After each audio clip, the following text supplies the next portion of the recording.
Hello दोस्तों। Last मैंने अपनी वीडियो में मैंने टेस्ट सीरीज बनाई थी, जो कि टेस्ट सीरीज आप प्लीज़ जाकर देखना। अगर मुझे उसका रेस्पॉन्स बताना है कि उसका रेस्पॉन्स कैसा है, और उस टेस्ट में मुझे ये बताना है कि वो टेस्ट कितना ठीक है या उसमें क्या क्या कमी थी, और साथ में उस टेस्ट के बारे में मुझे कमेंट जरूर करना, जो मैंने अपनी लास्ट वीडियो में टेस्ट सीरीज आपको दी है। इसी हिसाब से मैं हर हफ्ते एक टेस्ट आपको देता रहूँगा।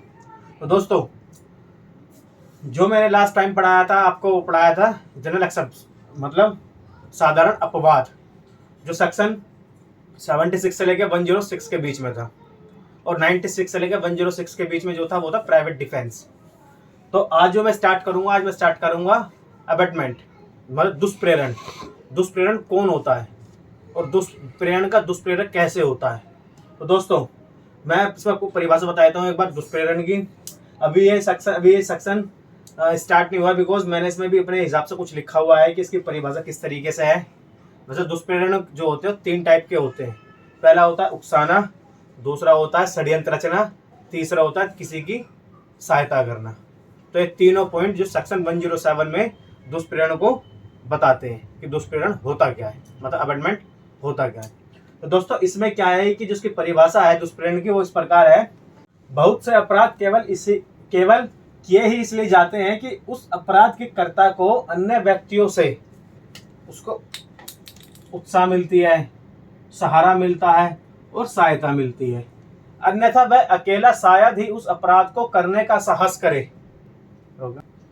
इस प्रकार की सहायता करने वाला व्यक्ति उस अपराध के किए जाने में वास्तविक रूप से भाग नहीं लेता।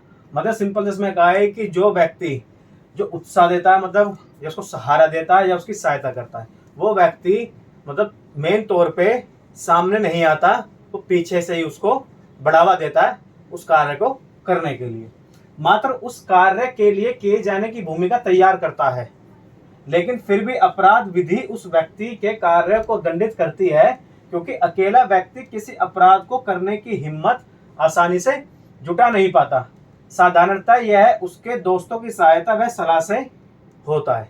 इसमें सिंपल सा ये कहा है कि दुष्प्रेरण कौन होता है। दुष्प्रेरण वो व्यक्ति होता है जो किसी भी व्यक्ति को किसी भी आपराधिक कार्य करने के लिए सहायता देता है, या उस कार्य को करने के लिए उकसाता है, या उस कार्य करने का उसके साथ में कोई षड्यंत्र रचता है। परंतु वह व्यक्ति जो ये दुष्प्रेरण होता है, दुष्प्रेरक जो होता है, वो दुष्प्रेरक व्यक्ति जो होता है वो उस कार्य करने में सामने नहीं आता, वो पीछे से ही सब कुछ सलाह देता है, उकसाता है और सारे कार्य करता है।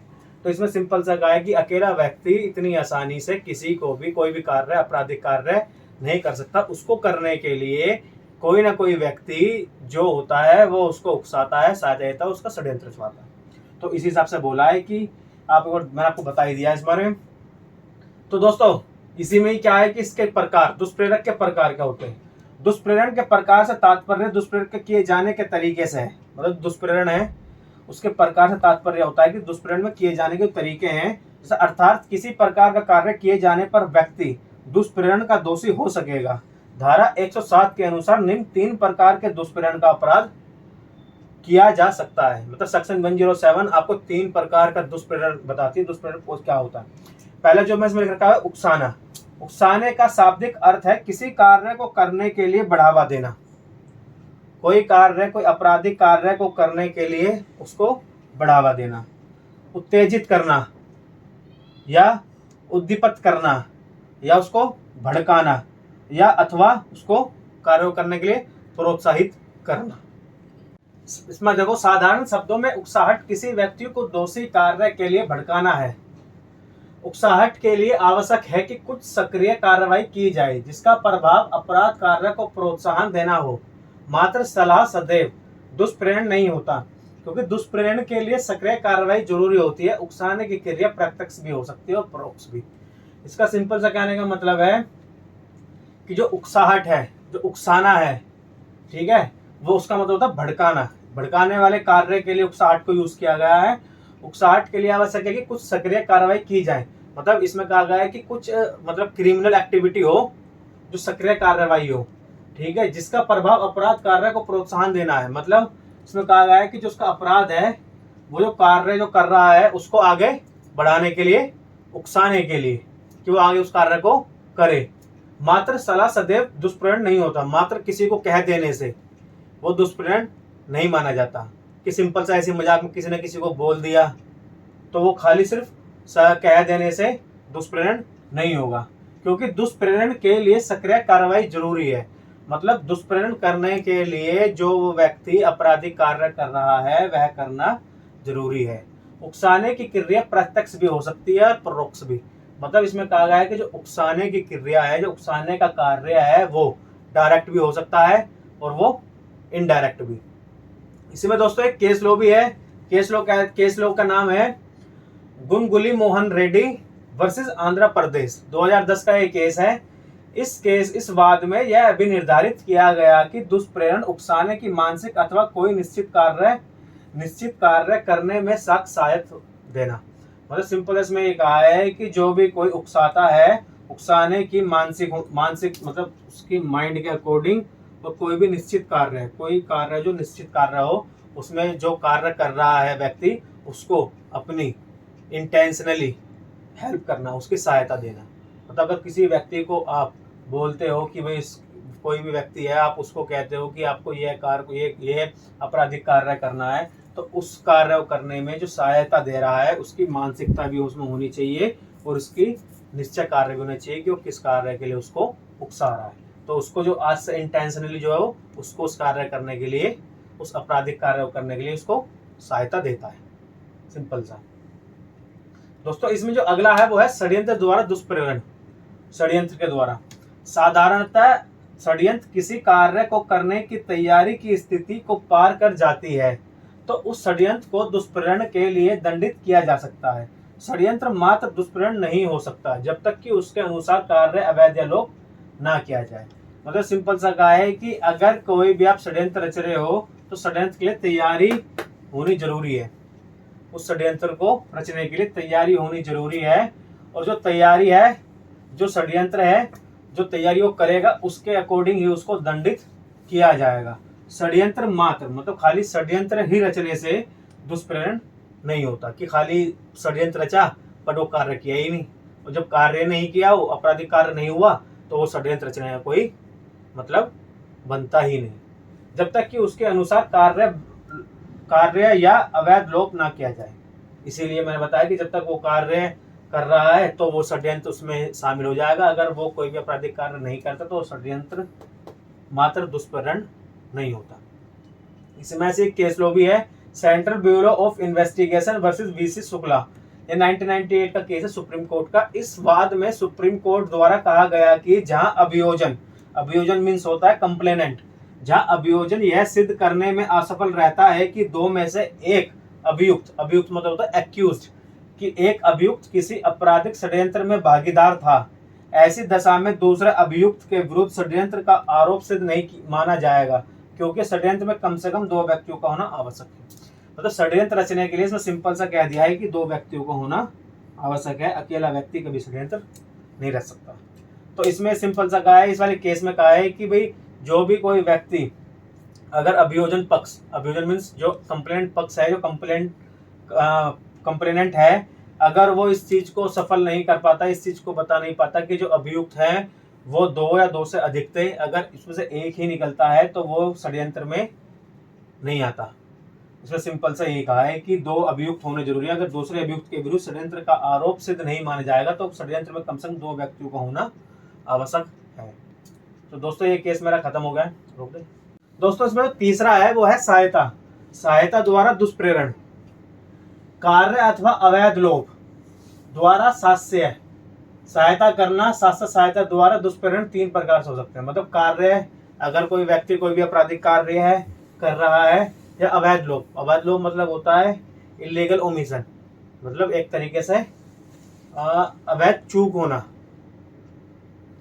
ठीक है ना। तो उसके द्वारा जो भी कोई इंटेंशनली मतलब अपने आश्चर्य से कोई भी उसकी सहायता करता है, कोई भी सिंपल सा इसमें कहने का तो कोई भी व्यक्ति किसी के आपराधिक कार्य में सहायता करता है या वह सहायता कर रहा है और सहायता से चूक हो जाती है, ठीक है, परंतु सहायता तो फिर भी कर रहा है इंटेंशनली, तो उसकी सहायता कर ही रहा है, चूक हो जाएगी तो भी वो इंटेंशनली सहायता कर रहा है। तो अगर वो कोई व्यक्ति कार्य करेगा तो उसमें उसको दंड के लिए बताया गया है। शास्त्र सहायता द्वारा दुष्परिणाम 3 प्रकार से हो सकते हैं। तो 3 प्रकार बताए हैं कि इंटेंशनली सहायता 3 प्रकार और किस किस तरीके आप दे सकते हो। कार्य करके सहायता प्रदान करना, पहला, कोई भी अपराधी कार्य करके सहायता प्रदान करना, पहला। दूसरा, कार्य ना करके अवैध लोभ करना, मतलब वो कार्य नहीं कर रहा परंतु वो अवैध लोभ कर रहा है, जिसका वही परिणाम हो जो सहायता करना है। ठीक है ना, आपको बता रहा था ना कि मैं अभी अवैध जो बता रहा था कि अवैध चूक, तो उसका मतलब यही है कि वो कहीं ना कहीं अगर वो सहायता कर रहा है उसमें चूक हो जाती तो भी माना जाएगा कि उसकी सहायता कर रहा है। तीसरा है इसमें कार्य किए जाने को आसान बनाकर सहायता करना, मतलब कोई भी वो अपराधिक कार्य कर रहा है उसको अगर वो कोई व्यक्ति आसान बना देता है तो उसमें वो भी उसकी सहायता कर रहा है। इसमें दोस्तों एक केस लो भी है, इसका मतलब जो बोलता है इम्परर वर्सेस रामलला, एक केस लो है। इस वाद में कुछ व्यक्तियों ने एक स्त्री को सती होने से रोकने में, ठीक है, अथक प्रयास किया। ठीक है, इसमें कुछ व्यक्ति थे, उन सती स्त्री सती हो रही थी, मतलब तो उसके लिए उसको रोकने में लोगों ने प्रयास किया। उन लोगों ने समीप परवर्ती पुलिस चौकी को इस तथ्य की सूचना भी दे दी थी। मतलब समीपवर्ती मतलब होता है जो नियर बाय पुलिस स्टेशन होता है, जो नियर बाय पुलिस चौकी है उसको भी इस तथ्य की फैक्ट्स की उनको सूचना दे दी थी, इंफॉर्मेशन उनको दे दी थी। किंतु उसे रोकने में अपने आप को असमर्थ पाते हुए उन लोगों ने स्त्री की इच्छा का अनुसरण किया तथा सती होने में उसकी सहायता भी की। वे लोग दुष्प्रेरण के दोषी घोषित किए गए। मतलब अगर वो व्यक्ति उसमें असमर्थ है, उसको बचाने के लिए जब वो असमर्थ है तो उन्होंने भी उसकी सहायता कर दी कि अगर इसकी इच्छा है, अगर वो इच्छा जताती है स्त्री की नहीं मुझे सती ही होना है उनके साथ में, तो उन्होंने उसकी सती होने में उसकी सहायता कर दी। अगर आपकी इच्छा है सती होने की तो हम आपकी सहायता कर देते हैं। तो सहायता जब उन्होंने उसकी की तो उसके बाद उसको भी दुष्प्रेरण का दोषी माना, क्योंकि वो एक आपराधिक कार्य था। बेशक उसकी इच्छा थी परंतु वो एक आपराधिक कार्य में इंक्लूड हुआ कि उन्होंने जो कार्य किया है वो दुष्प्रेरण अबेटमेंट के वो दोषी हुए। तो सहायता करने में आपको मैंने बता दिया कि सहायता, अगर कोई भी गलत कार्य कर रहा है व्यक्ति, अगर आप उसकी सहायता करते हो कार्य करके या अवैध लोभ से, इसमें अवैध लोभ से उन्होंने सहायता करी उसकी, परंतु सहायता तो की, तो इसीलिए उनको इस केस में दोषी ठहराया गया।